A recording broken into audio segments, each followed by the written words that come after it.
Hello all, welcome to Shatter Our Souls with Novaria, and today we are tackling the Ice Belt region of Metroid Prime 4.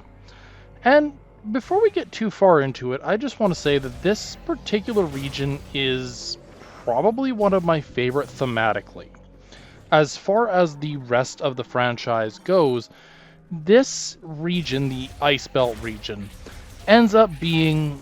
how do I put it? It actually makes sense in regards to what it was that the individuals were attempting to accomplish here. Yes, I'm taking my sweet time. Um, but to put into words what I'm considering and thinking about, in every Metroid that we have seen to this point, there have been traces, evidence of a hospital or some form of medical care throughout the franchise, and I won't disregard that in its entirety. However, a lot of the healthcare that we see ends up being in the scientific mindset. The idea that they are simply treating a illness, working towards some form of ulterior motive, not for the good of the individuals or the people, whomever that may be. Now, on its own, that might seem silly, but as a rather long-lived species where effectively, at this point, our greatest threat to our survival is the collapse of our own bodies underneath us, it really gets you thinking, what happens in the grander universe in the Metroid world, shall we say? We do see glimpses of it, and I won't say we don't. But if you look at... I'm going to turn to Metroid Prime here. Metroid Prime, there are technically two, maybe three, representations of hospitals and or laboratories in use. And I have to be very clear and very precise with my language here, because the frigate Orpheon was primarily a lab. It was used as a means of experimenting with Phazon and its mutagenic properties, using it, or rather, the facility as a whole, to try to get a grasp of what this could potentially accomplish in the grand scheme of things. And on an individualistic note, I think this makes sense. I think it's actually a rather decent situation, rather decent founding on a theory. But we don't really get to see the fruition of that, of course.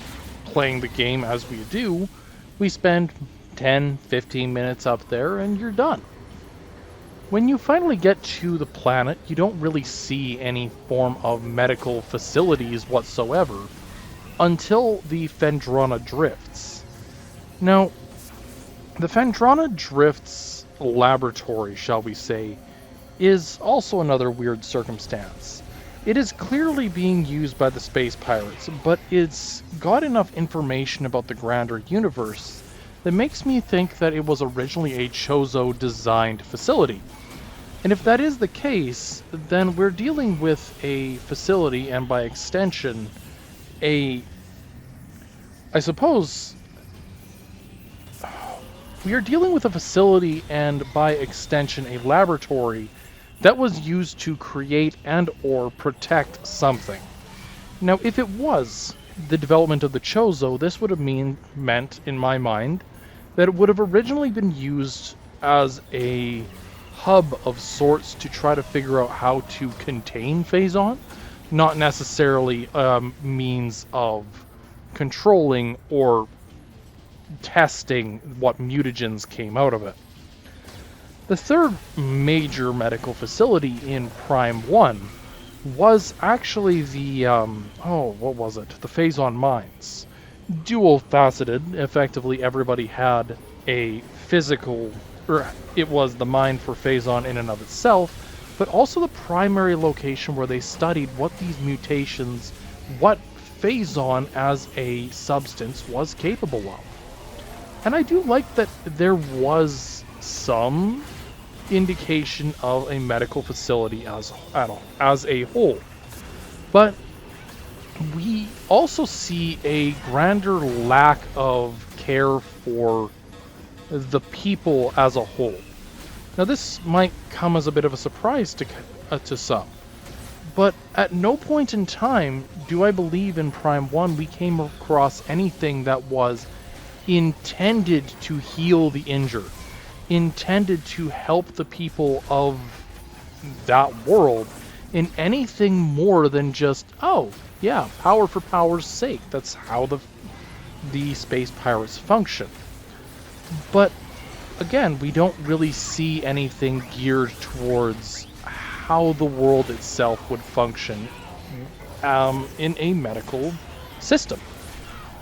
And so we, of course, get to see Primes 2 and 3, and the only place in 2 that I can think even remotely comes close to a medical facility is the... Oh, I'm gonna die. I am going to die. Okay, cool. This instance, I'm not sure if it's on a timer or if there is something else going on. All I do know is that I survived by the skin of my teeth. Anyways, Prime 2 and 3 do get a little bit more of an exception. Prime 2 was more militaristic in mind, at least with the advanced technology side of things. So the militaristic side of Prime 2, there was likely some medical facility of some sort that I passed up in Prime 2, specifically probably in the Sanctuary Fortress. If not, cool, my memory is terrible and we move on. But if that is the case, then it was likely just a means of keeping people on the battlefield. Prime 3 comes along and there is not a single modern medical facility on Brio, and there wasn't one on the Space Pirate homeworld that I can tell, nor was there one on the planet Elysia, and Norian was more focused in on the militaristic side. Now, of these, 3 of the 4 technically get a pass. You won't necessarily need a fully fledged medical system on Elysia when 90% of the population is robots. 2. Brio had experienced a civil war that destroyed most of its modern technology. Okay, cool. 3. The space pirates are already known for not caring about physical well-being, and if you keel over, well, sucks to suck. In the case of Prime 4... No, wait. Elysia did have a medical facility, but it was on the second half of the planet. My apologies. In the case of Prime 4, now that we're here, Prime 4 does have a medical facility, and this one is actually very well put in place. So, to explain my understanding of this, after Tokabi's introduction. All clear. I never thought I'd meet the legendary bounty hunter, Samus. In a place like this. Corporal Rieger Tokabi, Fed Sniper, Herc Unit Delta. It's good to finally cross paths with you, but tell me, where are we? We were deep in gunfire. I lost visuals, then woke with a busted comms unit and a leg to match. Now, I tried to access this terminal, but the only thing I could get operational was the gun.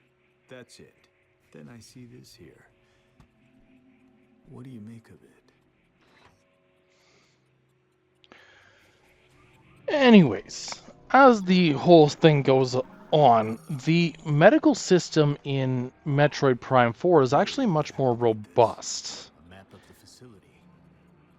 We see what appears to be a damaged or fully, at one point, fully operational hospital, specifically the middle floors. What I like about this region is the Ice Belt region focuses in on what a Metroid-era hospital or medical facility of any variety would look like. You have the map. I'm no good with this leg. And at the same time invalidate it in its entirety. if that makes any sense whatsoever. So we'll start with the good side.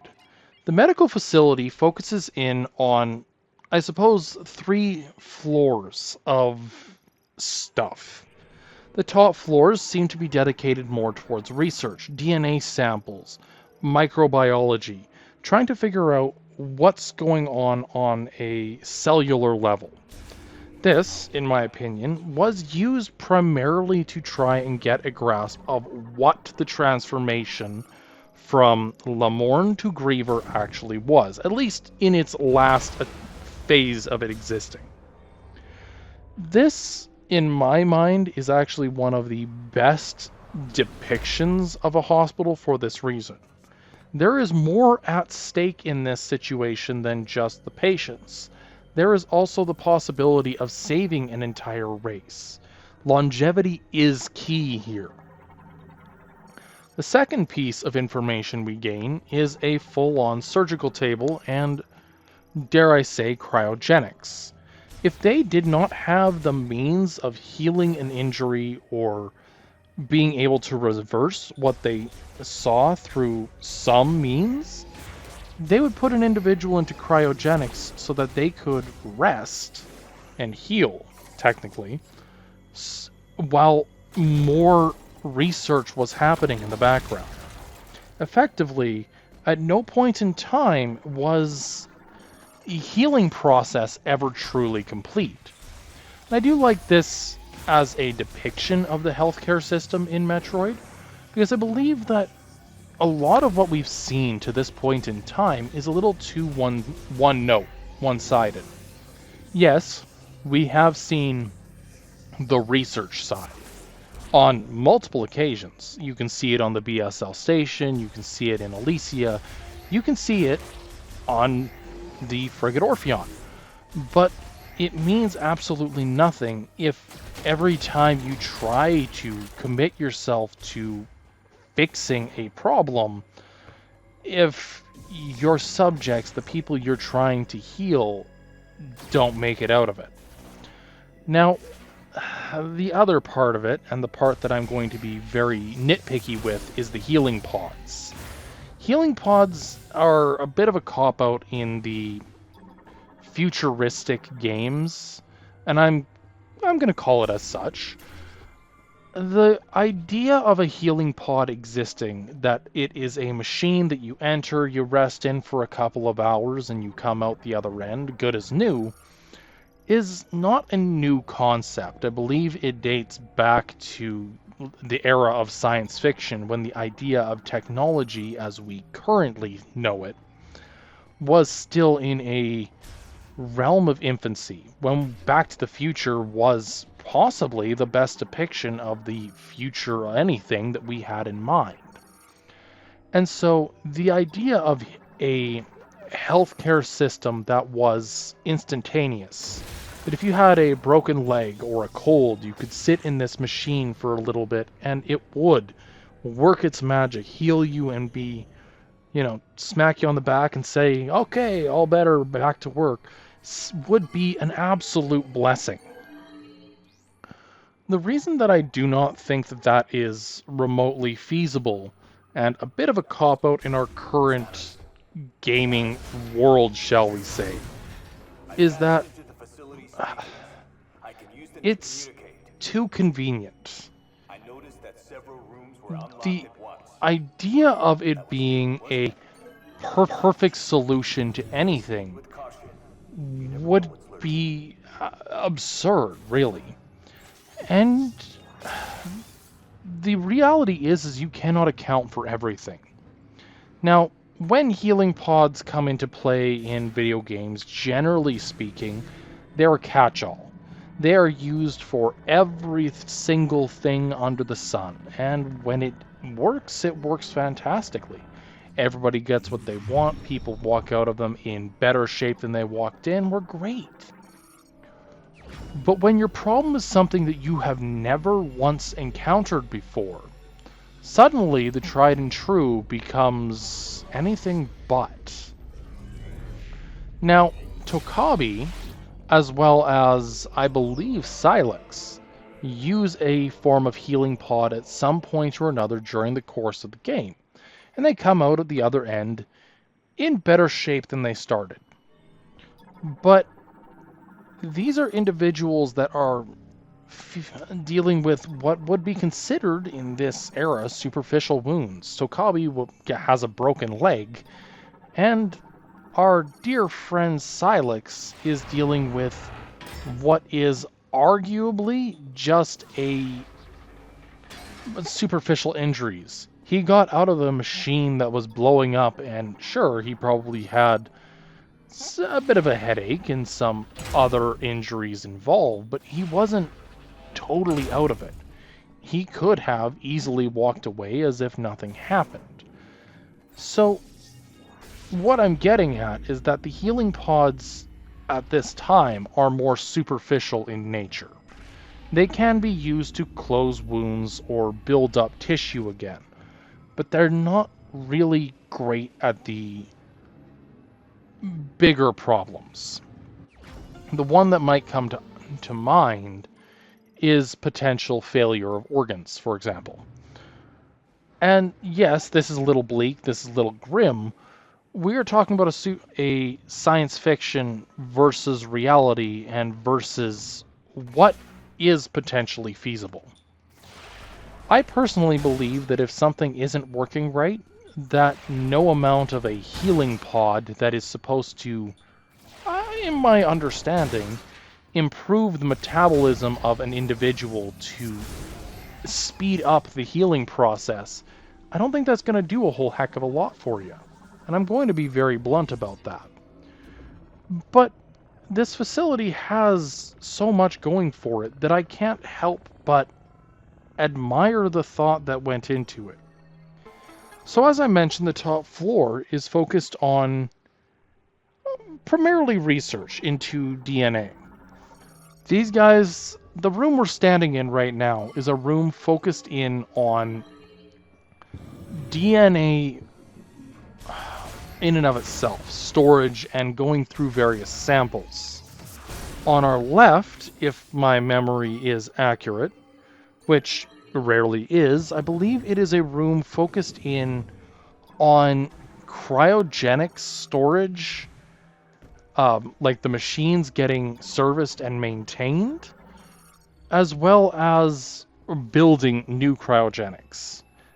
Effectively trying to make sure that any individual who ends up within cryogenics at any point in time doesn't suffer due to a catastrophic failure.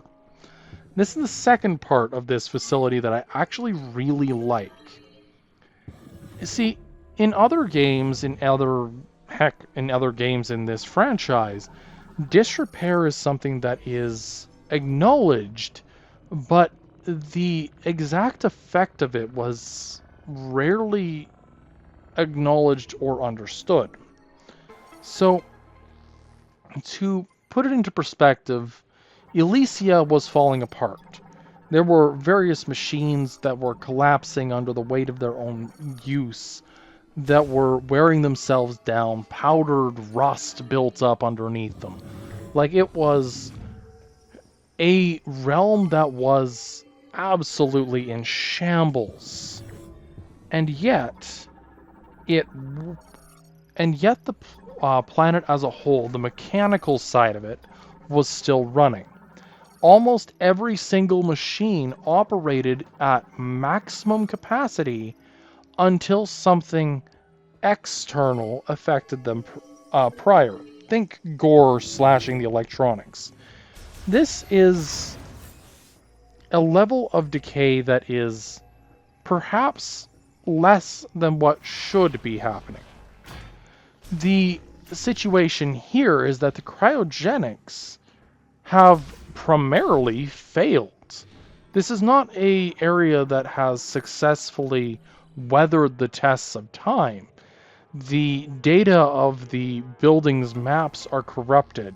The cryogenics primarily have failed due to lack of electricity being pumped into them.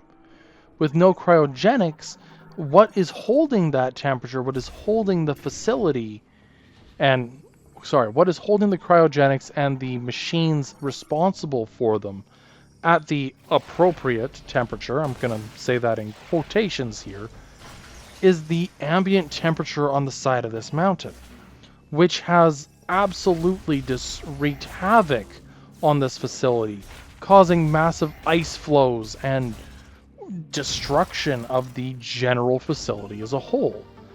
We don't know how long this facility has been out of commission, but it, like many other facilities in this game, show a level of wear that you're not really expecting. It is also for this reason that I still have absolutely no idea how destroyed or how bad things have actually gotten in Prime 4's world as a whole. See, Prime 4's world is weird. And I've mentioned it before in terms of a technology side, but it bears repeating. Other areas of the world are still functioning. If you look at the Voltforge region, the technology, despite the perpetual storm, is still largely working as it was intended to. There are bits where there are arcs of electricity bridging gaps, but that's not outside the realm of wear and tear on these facilities. Maybe a little bit more than just wear and tear, but you get me. The Flare Pool region is suffering from wear and tear from the amount of lava and whatnot that has been processed over time. And this facility has been broken and reforged what feels like multiple times over. And you can see this in part through how the ice has formed blockages throughout the hallways of the entire facility. Again, small details, large effect. The entire facility is filled with ice that is obviously been building up for a while. We, as the player, never really get a true understanding of how bad things got. But we do get enough of one through how the world carries itself. The subtext is here that the Lemorn have been gone for a long time. Now, judging by the state of this facility alone, and I'm going to be pointing at this facility specifically, my guesstimation, given that the last hope of the Lemorn prior to Samus was this facility, I would assume that the world of Metroid Prime 4, the Lemorn themselves, have probably been gone for a few hundred years. At least a decade. We're going with at least 10. Probably closer to 50 or 100. Now, part of the reason behind that is that the world of Metroid Prime 4 has certain degrees of... There's a level of wear and tear, disrepair to many of their facilities that just doesn't add up.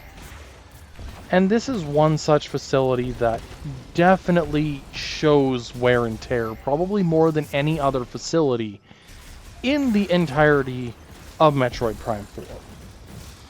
But who knows? Maybe I'm looking too far into a subtext clue. Anyways, this section of the world, this section of the main floor, there are a few things going for it. Number one, the room we are standing in right now is a transportation hub, which allows for cryogenic pods to be transported from one end of the facility to another, effectively keeping the subjects that are in stasis in a healthy environment, or healthier, as healthy as you can get them really, in this particular environment. Goal being long-term survivability. Like I've mentioned prior, the Lemorn's hope for this facility, for the Grievers as a whole, was rehabilitation, was getting them back to what they were prior to the Great Catastrophe, if we will. So, if that's the case, this facility really does its job in spades, or at least was well designed to do so. But the biggest concern is the fact that the facility had to be abandoned. Now, it is no surprise that this facility, well, it is no surprise that the facility collapsed, that the facility failed. And any amount of time, especially in dangerous climates, can really affect the long-term survivability of technology and by extension infrastructure. And so, as an individual who deals with winter weather 4 months of the year, I can tell you how much of a detriment, how much destruction is wreaked just on stone, let alone on a massive interconnected network of cryogenic stasis pods. The very basics of being of this facility are being attacked on a molecular level through ice, through pushing and pulling through the condensing of metals, that this facility was doomed from the beginning, really. As soon as the power got turned off, for whatever reason it did, the facility started and would continue to decline until its eventual ending up in this state. Now, I'll admit that this room I have absolutely no understanding of. I think this is a triage room where they're focusing in on trying to figure out which subjects would be the best for their next experiment to try to rehabilitate these individuals. But we really don't have enough information on it. And I don't live in a hospital, so, that doesn't exactly help. My clue for what I think that is this machine right here. So the machine in the center of the room here is effectively a massive surgical device. Now, you want to talk about surgical devices and modern medicine, it cannot be denied that this incredibly alien machine does exactly that. Now, from what little we get in terms of what this machine is capable of, it is programmed with multiple basic surgeries, and was the tool being used to administer 145 surgical procedures. That's still absurd. I gotta give them credit where it's due. Now, the reason I want to kind of poke at that is because one of them was the rehabilitation of the Lemorn. Now, I've mentioned in the past that the Lemorn's whole medical intervention was not very well conceived. Their goal was to use purified and or what's the word for it?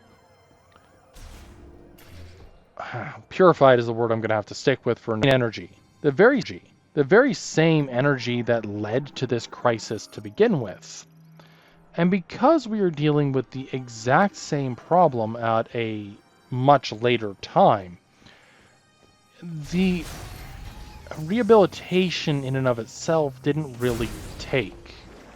Now, as an individual, I believe that if they were to have gotten at the surgical procedure earlier, it may have worked.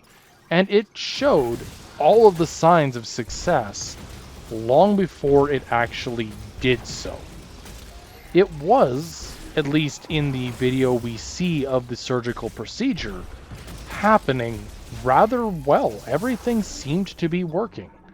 The only downside that I could see from an outsider looking in and not well known or not knowledgeable in a medical professional field is that it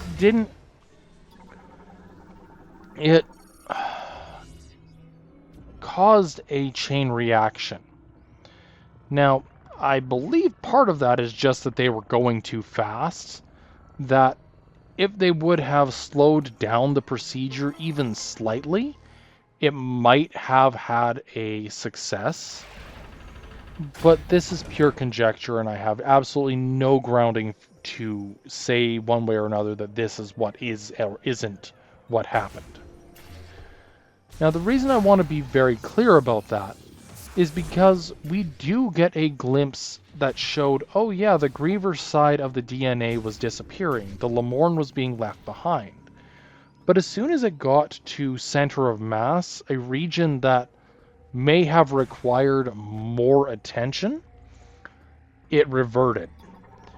And to me, that looks like it was just being pushed along too quickly, that there was a degree of impatience. Now, if I were to compare this circumstance to the Lamorne's general worldview of, how you say, comfort, I can understand that they were likely incredibly focused in on the short term. They were incredibly focused in on solving the problem immediately, and that was that. There wasn't a whole lot of long-term goals in mind. They wanted it done, and they wanted it done now.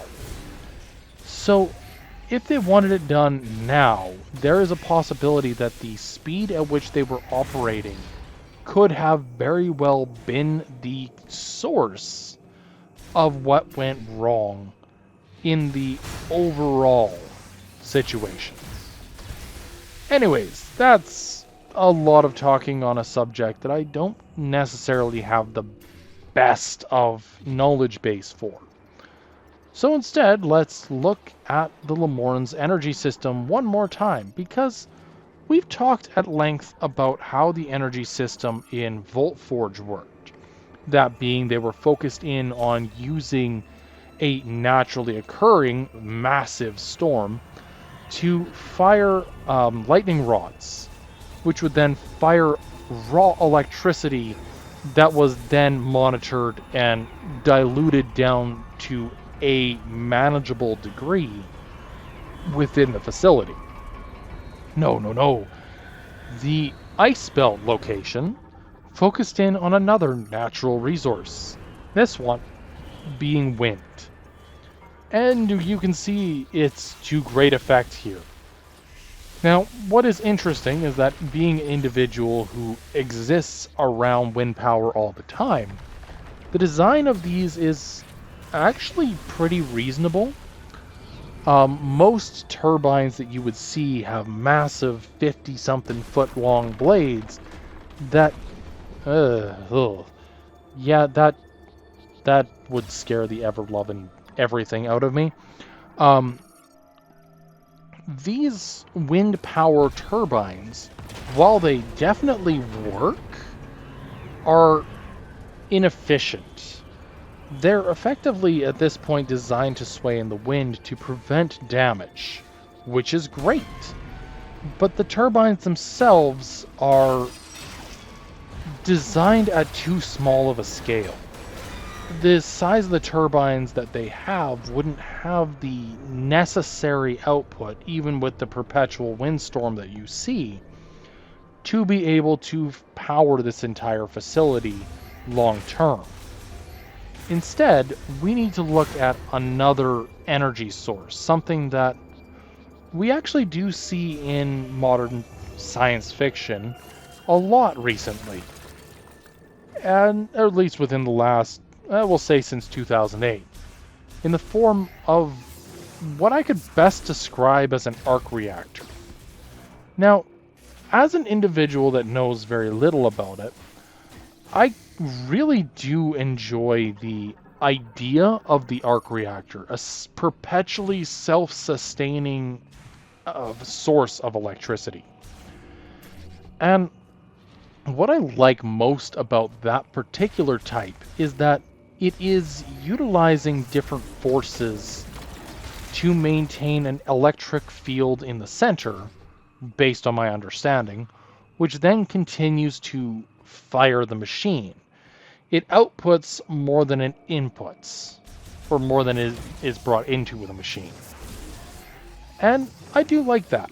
I think that that is simply a must in modern technology when you get looking at long-term solutions. You want your electrical systems to be able to be self-sustaining. Now, I can't say that it is forever self-sustaining, but I would argue that whatever charge is in the facility is probably been building up for about a decade. So when you start the machine proper once again, once you give it the hard reboot, it, well, it overdoes it, and the facility goes totally the exact opposite direction it should have. Put bluntly, a lot of the systems that we see here have been dormant. There's no heating, there's no cooling, there's no movement, there is nothing. It is complete and total, absolute zero levels of movement and energy production. This facility, if it were a different game, would probably run on something akin to nuclear energy.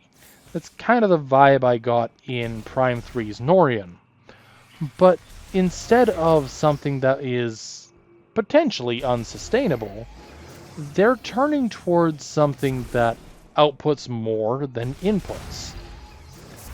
And an arc reactor, or at least as it is described in the Marvel Universe, makes a lot of sense in a space era game overall. Self-sustaining, minimal maintenance, no downtime. But we run into the issue of what happens if it does run out of energy? What happens if it does start to slow down? We don't know. My guesstimation is that this particular electrical system was shut down due to just lack of maintenance, or was shut down as the facility had been vacated, believing that the weather itself and the state of the facility when they were there would be enough to hold it long term. Again, I have no idea. But I would like to assume that's kind of the way they were going about it. But that's just conjecture. Anywho, with all of that in mind, we actually have a lot of conversation coming up in the near future. And reality is that there's a lot of problems in this universe. A lot of things that don't need to be problems. And this might seem really silly to say at a glance, but as an individual, I believe it bears repeating. So, what, if you had an opinion, is the number one threat in the universe of Metroid? If you had to point at something, anything, to say this is it, what would it be? Now, as an individual, I have a pretty good idea of what I believe that to be, but I believe it's a lot harder to explain it. Whereas some games, if I were to point at another space age game, look at Halo or Mass Effect, the answer is pretty clearly the Flood, or it is very clearly the Reapers, or it is very clearly some space age monstrosity that is terrifying in nature. Metroid struggles in that regard. There are multiple things that I believe could be in the running.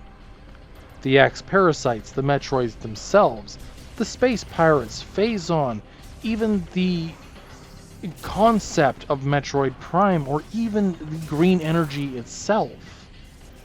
Technically, any one of these things could be considered the most dangerous. If you really want to get cheeky with it, Samus herself could be among that list. But to me, it's a bit more nuanced than that, requiring a lot more conversation and a lot more time to focus in on it.